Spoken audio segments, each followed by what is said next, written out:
आज साहू समाज की स्थिति बेहद खराब है। अच्छा। साहू समाज एक व्यवसायी समाज है और यह समाज टैक्स देने का काम करता है, जिससे राज्य सरकार और केंद्र सरकार चलती है, लेकिन इसके बदले में मिलती है कहीं गोली, कहीं अपहरण, कहीं रंगदारी। कि बिहार से पलायन कैसे रुके, रोजगार के अवसर कैसे प्राप्त हो। तेजस्वी प्रसाद जब तो यही कह रहे हैं, भारतीय जनता पार्टी और जदयू के लोग, एनडीए के लोग, जहां सांसद विधायक हैं, उस पार्टी उसको मंत्री नहीं बनाता है। 10 से ज्यादा एमपी हो, उस पार्टी ने रणविजय साहू को बिहार का प्रधान महासचिव बनाया, तो ये साबित करता है राष्ट्रीय जनता दल कितना सम्मान दे रहा है और सिद्धांतों से समझौता नहीं करती। सत्ता के लिए हम ललाहित नहीं रहते हैं, सुविधा की राजनीति नहीं करते। ठीक नहीं है इसका। इनको 2, 4, 5 लोग बिहार को चला रहे हैं, तो अब बिहार इनसे संभल नहीं रहा है। थक चुके हैं, हार चुके हैं। नमस्कार, मेरा नाम प्रीति है। आप लाइव लॉन्ग देख रहे हैं। बिहार में जैसे जैसे विधानसभा चुनाव की तारीख नजदीक आ रही है, वैसे वैसे जो है हर समाज, हर तबका जो है अपनी हक हुकूक की बात को रोक करके जो अपनी आवाज है उसमें तेज डाल रहा है। इसी सब तमाम मुद्दों पे जो बात करने के लिए हमारे साथ जो है आरजेडी विधायक जी हैं, रणविजय साहू जी हैं। तेली हुंकार रैली निकालने की क्या जरूरत पड़ गई? अचानक ये चुनाव को देख करके है या पहले से मन में विचार था? ये देखिए, ये सामाजिक मंच है जिसके मैं प्रदेश अध्यक्ष हूँ और एमएलए भी हूँ राष्ट्रीय जनता दल से, और हमारा दायित्व बनता है कि हमारे समाज का जहाँ हकमारी हो रही हो वहाँ हम इसकी शुरुआत करें, लड़ाई लड़ें। और मैंने बिहार भ्रमण किया है। आज साहू समाज की स्थिति बेहद खराब है। अच्छा। साहू समाज एक व्यवसायी समाज है और यह समाज टैक्स देने का काम करता है, जिससे राज्य सरकार और केंद्र सरकार चलती है, लेकिन इसके बदले में मिलती है कहीं गोली, कहीं अपहरण, कहीं रंगदारी। तो इन तमाम बातों के लेकर समाज में एक भारी गुस्सा है। राजनीति में किसी एक पॉलिटिकल पार्टी ने इसको कोषाध्यक्ष बना के रखा है, इसको बधुआ मजदूर समझता है। भारतीय जनता पार्टी और जदयू के लोग, एनडीए के लोग, जहां सांसद विधायक हैं, उस पार्टी उसको मंत्री नहीं बनाता है। जो सिटिंग एमपी है उसका टिकट काटा जाता है। बिहार में इस जाति के उत्थान के लिए तेल घानी का निर्माण नहीं किया जाता है, व्यवसायी आयोग का गठन नहीं किया जाता है। तो तमाम ऐसी बातों को लेकर अपने जमात को हम इकट्ठा करेंगे और एक बड़ा फैसला लेंगे। चुनाव कुछ महीने पहले ही क्यों आप कर रहे हैं? पहले भी तो कर सकते थे। ये सवाल उठता है। ये तो पूरे बिहार का हम भ्रमण कर रहे थे। अच्छा। और जनमानस से हम आदेश ले रहे थे।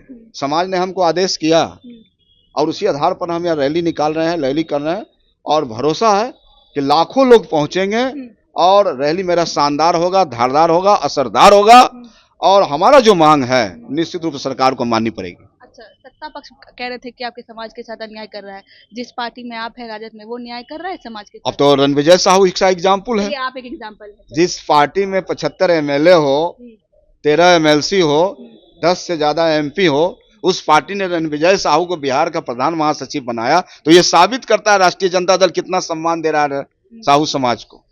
वही भारतीय जनता पार्टी, जदयू के लोग सिर्फ इसको वोट बैंक के रूप में कोषाध्यक्ष तक ही बना के सीमित कर रखने का काम किया। कहा जा रहा है कि आप लोग पशुपति पारस को मना रहे हैं अपनी पार्टी में मिलाने। अब देखिए, राष्ट्रीय जनता दल वसूलों की राजनीति करती है, विचारों की राजनीति करती है और सिद्धांतों से समझौता नहीं करती है। सत्ता के लिए हम ललाहित नहीं रहते हैं, सुविधा की राजनीति नहीं करते हैं। हमारा पूरा के पूरा विचार के साथ जो भी व्यक्ति आना चाहता पार्टी स्वागत करेगी। तो रूठों को मना रहे हैं ना, लेकिन कुछ तो कुछ फायदा तो देख ही रहे होंगे। पार्टी का जो विचारधारा है उसको जो स्वीकारेगा पार्टी उसको स्वीकार लेगी। बीजेपी के एक नेता है, उन्होंने कहा कि राजद में जो है गुंडे रहते हैं। अब तो जो बोले वो खुद गुंडे हैं। अच्छा। क्या रणविजय साहू गुंडा है? राष्ट्रीय जनता दल का बिहार का प्रधान महासचिव। तो जनता ऐसे लोगों को सबक सिखा देगी, निश्चित रूप से सबक सिखाएगी इस बार। एक बात और है कि खरमास शुरू खत्म हो चुका है। अब शुभ काम जो है, जो लोग आम लोग भी वो भी करेंगे। राजनीति में आप लोगों के लिए क्या शुभ होने वाला है? क्योंकि नीतीश कुमार ने तो सिरे से नकार दिया है, कहा है कि 2 बार गलती हो गई थी, अब तो गलती नहीं करेंगे। अब देखिए, माननीय मुख्यमंत्री जी का कोई ठिकाना है नहीं। बिहार की जनता भी उब चुकी है। अब कब उनका क्या निर्णय होगा, कब या क्या बोल देंगे, कोई ठीक नहीं है इसका। इनको 2, 4, 5 लोग बिहार को चला रहे हैं, तो अब बिहार इनसे संभल नहीं रहा है। थक चुके हैं, हार चुके हैं।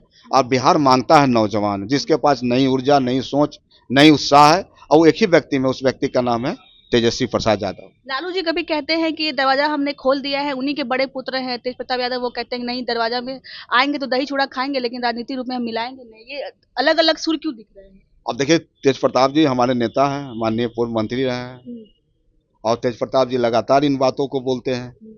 तो अब बिहार की जनमानस को, जो बिहार का मुद्दा है कि बिहार से पलायन कैसे रुके, रोजगार के अवसर कैसे प्राप्त हो, तेजस्वी प्रसाद जब तो यही कह रहे हैं ना, नौजवानों को जोड़ो, बिहार को आगे बढ़ाओ।